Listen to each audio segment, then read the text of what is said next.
Although, who are we without a homicide? Hey YouTube, Abraham here, what's up? And welcome back to the channel here at A-Vlogs. And for this review, we're going to be talking about Only Murders in the Building Season 3. It's opening night and a big star drops dead on stage. Now before I get started, gusto ko lang sabihin na isa ito sa mga pinaka-favorite na TV shows ko that is currently streaming on Disney+. So yes, medyo may onting bias ako dito, but I'll dissect it even further. Let's talk about the cast first. And to be honest, Season 3 amps up the ante. They double the portion of what makes the show great in terms of the casting. But the inclusions for this season, yes, you get Meryl Streep, you get Paul Rudd. They're great, big Hollywood A-listers, but then they aren't necessarily just the highlight of this show. I'll talk more about them in a bit. But the three main actors and actress are the biggest highlight for me because they maintain this consistency that I loved from Season 1. Martin Short, Selena Gomez, and Steve Martin alone. Busog ka na. You're good. It's golden. You have such a brilliant show because of these three, and the chemistry is again on point.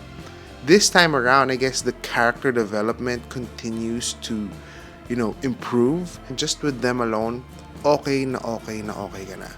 Now you add Meryl Streep, you add Paul Rudd, and you get a show actually that at first I felt like this would be just to boost up the ratings, just to have more people enticed and more people to watch the show, but that's not the case. They actually have a good storyline first and foremost for these characters. There's a good moment for each of them to shine.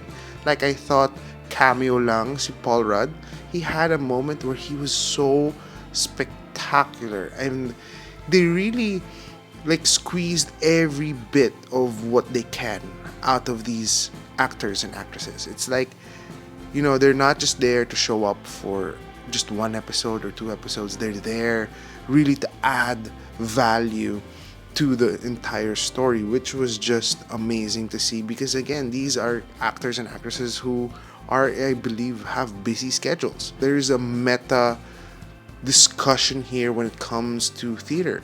And if you are like me, who loves theater, who loves Broadway, musicals, and all of these things, what if none of the Pickwick triplets did it? Ma-appreciate mo siya lalo.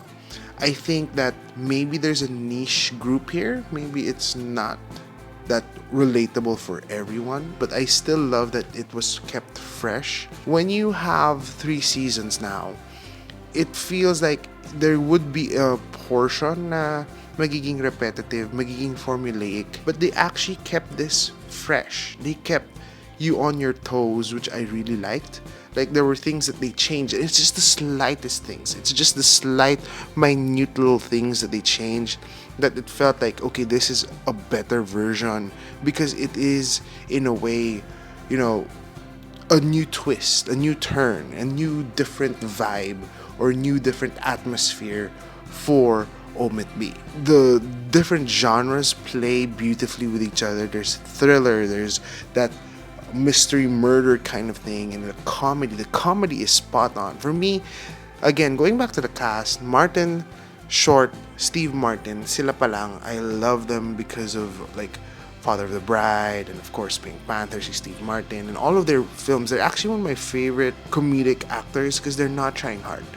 They land the comedy in such a way that's clean, that's just beautiful. There's slapstick, there's different versions of the or styles of the comedy. It's positive humor, if you will. This also feels like the most Selena Gomez kind of role. It's like her.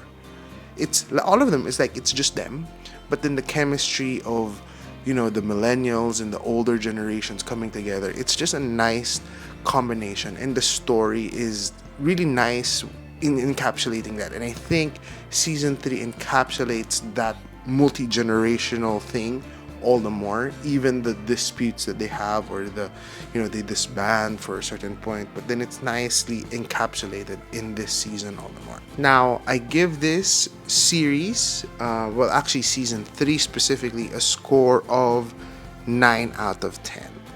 It may not necessarily be as great as, but I would say Season 2 was one of my favorites. Season 1 was also pretty great. This is actually a good offering, and it's very consistent, but at the same time very fresh, which I love because Omit B just keeps getting better and better. There's a creative, artistic side to it where you feel like there's that creative freedom to make things different, but at the same time consistently good. So that's pretty much it for this review of Only Murders in the Building Season 3. Excited for Season 4. What are your thoughts on this show and this particular season? Leave me a comment down below. And as always, don't forget to make every day into an adventure. Bye guys, stay safe.